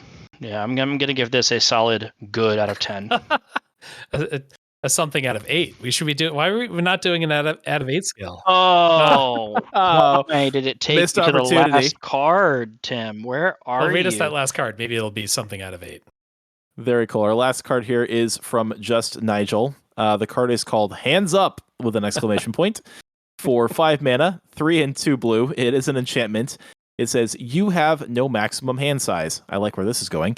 At the beginning of your upkeep, draw a card. Oh, I really like where this is going. For 2 blue, you can sacrifice Hands Up, create an XX octopus creature token, where X is the number of cards in your hand. Interesting. So this is just my first observation, but is this the first person to completely ignore the 8 trope in the card design? Yeah. Yes. I guess if you have a full hand of cards, and you activate this after you drew an extra card, you will be at 8. It's like it will be pretty common. This thing makes an 8/8, but yeah, this does not reference 8 in any way. So good for you. You are the rebel among the group, Nigel. But yeah, I like this card. It's also very cool to me that it like costs 7 to get what would normally be a 7/7. Because your hand size normally is 7-ish. Yeah. So it's like literally on cost, but obviously it's just a good enchantment aside from the ability when you need it. So this card's very cool. I think this wins the award for gives the blue player tools to get themselves killed, because they're like, I'm just going to wait one more turn before I sacrifice this. I don't need to sacrifice yet. I can take that hit. If I sacrifice this, I stop drawing extra cards. Yeah. Just make a 5/5, please. Yeah, block the stupid thing attacking you. Stop drawing cards. Well, it's also a good space too, because obviously this doesn't have any restrictions for like timing, so it can be activated at instant speed. That is pretty powerful. And so obviously you could like leave up counterspell mana and keep drawing your cards and/or sack this thing to like make the octopus to save yourself if you needed to as well. You say stop drawing cards, and to that I say, nah. Yeah. Never will I ever. It's like I don't know why this card just feels right to me. Why is that? Like I don't know what. There's something going on here that I'm just like, yep, yes, I want this. I am curious about the hands up though. Yeah, it looks like tentacles up here. Is there? Yeah, like why was it not tentacles up? But I mean, obviously they're like no maximum hand size, hands up. Yeah. If your hands are up, don't you drop everything? It's drop it, right? So like it shouldn't say like shouldn't this be your opponent has the hand size of 0 or something, or I don't know. You should be dropping stuff. Like I don't know. I kind of feel that. Yeah, it should be like a Thunder Junction discard card where drop your weapon, like that kind of thing. But the only there's my if I had to find a way to critique this card is like I just like thematically it feels weird and I don't know. But I just like it though. Yeah. I feel like I shouldn't like it. It's even weirder because I'm looking at this and I'm like, I want to like this card and it's pretty and it's cool and it does the thing and it makes me draw cards and I'm a blue player. But then hands up, it's like off kilter. I don't know. All right. Tim, I'm glad you said Thunder Junction too, because obviously our character in the art is wearing a cowboy hat, and so if like the name alone wasn't enough to like invoke the thought of it too, like it's very much like on theme for that. Yeah, we have this cowboy tentacle Cthulhu looking creature. I guess the other way this kills blue players is it lets them say, oh, don't worry, this isn't a do-nothing enchantment that doesn't affect the board. I could totally sacrifice it to make a token whenever I need it. I could totally add another 5-drop to my deck that, just doesn't do anything until next turn. It's totally fine. Yeah, it is coping. Dirtle until the cows come home. It's coping fuel. High on the cope meter for blue players, yeah. No maximum hand size. That's just, I feel like the no maximum hand size is not as valuable as it used to be. Yeah, it's more kind of for fun here to allow you to get up to 8 more than anything, but yeah. Hey, people still play like Reliquary Towers and Commander decks though. So like having something in the deck that says it. So like if you wanted to like scale down and something like that, this is a way that it's like a, that ability plus potentially, right, if you're looking for that sort of thing. Yeah, no, I mean, there's a reason that the both the rock and it both get played. Yeah, right. Yeah, it's more just for fun than like a serious component to the card. It's just more allure. It allows you to keep making the octopus bigger too, right? Which is something to say, like, you want this staple to this ability because, like you guys were saying, this doesn't just necessarily make the 8/8. Like, it could make a 20/20 if the game's deep enough and crazy things have happened. Oh yeah, absolutely. All right, that was our last card. Maybe we could take a little break here to look through these cards and pick your favorite, unless you guys already know what your favorite is. Oh God, it's so easy. Oh? Yeah, we get one and a runner up from me. Okay. It's absolutely Form of the Octopus still. Oh, okay. Crypt Rat is still a horrible person, and I love you. What have you done to me? This is probably going to end up in one of my cubes at some point in some way. The idea of actually splitting up your hands seems ridiculous, and I'm here for it. And then for just like design rather than I think Pat had the card I would have given like overall card design W. Alex, how about you? So I think if we're handing out a few different awards here, I think my definite favorite is probably I Want to Hold Your Hand. I may still be stuck on the Unfolding Sagas thing a little bit much, but I think just like the whole package together too with the artwork and what the ability is. And I think that one for me is definitely my favorite from an overall card design level. I think, again, we talked about it, the card I'd give just like the most natural card to like appear in a set would be something like Unexpected Catch. I think if we were going to give out like that award. And then I think we'll leave it at that. We'll just leave it at those two. Alrighty, yeah. I feel like I'm being mean though, because like my early favorite just got squashed out by Form of the Octopus. But Juliet, your card's awesome. Everybody, you killed it. You killed it. That's what I was trying to figure out. Like, how to give it a word there too. But that's because I love that card. But I don't know, like if we're already giving away like. I think I'm gonna take Tonic Mollusk, the card that I was trying to defend. That goes too far out of control. I kind of like the amount of heat that this brings to a table. I'm kind of a fan of what this does to a commander game. I think that's going to be my pick. Though, obviously, I love all those other cards, too. I love reading every card that gets submitted. That's basically never been true. It's always great to read these. It's always great to just talk about them and think about them. It's always super fun, and I don't know. That's why we do this every month. I was going to say, it's like you have an entire podcast dedicated to designing Magic cards where we dedicate an episode to challenges like this, right? Yeah. So... Why? Yeah. That's why he does it. He hates it. Love and devotion. No, exactly. All right, before we get out of here, we're just about done. But before we get out of here, I want to tell everyone about our September design challenge so we can fuel it with a whole nother crop of crazy cards to review. Our September is obviously the 9th month of the year. So our challenge is to the 9s, design an equipment card that doesn't use the equip ability. Then our bonus points this time around, the clothes make the man. The equipment overrides some characteristic of the attached permanent. And then here, get my good side. If the card affects power and toughness, it does so unevenly. So for example, +4/+1 instead of +2/+2. Gives more power than toughness or something like that. Okay. Interesting. Inspired by Avison's Collar? Oh, wow. This is a beautiful card. I've never seen this card before, and it gives me the ick. It's a new playtest card from the new mystery booster that's coming up. It's a 1 and a white. Equipped creature can't attack, block, or transform, and its activated abilities can't be activated. And instead of having an equip ability, it's an equipment and a shackle attached to target creature you don't control, and then shackle is a sorcery. Are you guys doing something negative like this, or are you just doing like a sword that snaps into its owner's hand? What's your starting point for this kind of challenge? Where's your mind go? I'll be honest, the first thing I thought of, which we just talked about this prior to the podcast, so a little behind the scenes look, me and Tim were speaking on Baldur's Gate a little bit, talking about gaming. And I mentioned that my first foray into the Forgotten Realms was actually the books that Salvatore wrote. And if anyone is familiar, this makes me think of Aegis Fang, which is the hammer that Wolfgar wields.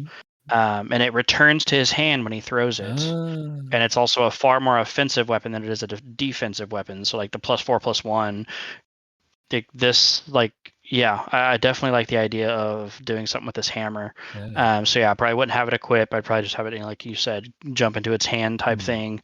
It probably would be something along the lines of like buffing more power than toughness.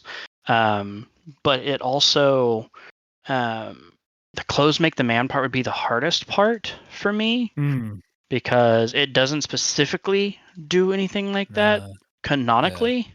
So like that's where I think like I don't want something, but when I'm trying to challenge myself creatively and I'm using inspiration, I don't want to steal so much that none of the challenge is left to me, right? So I would start off with that Aegis Fang kind of like template, which kind of like easily solves 2 of the 3, and then really challenge myself to find some way to meet the third challenge without breaking the canonical accuracy of the thing I'm inspired by. So I'd be going with something from there.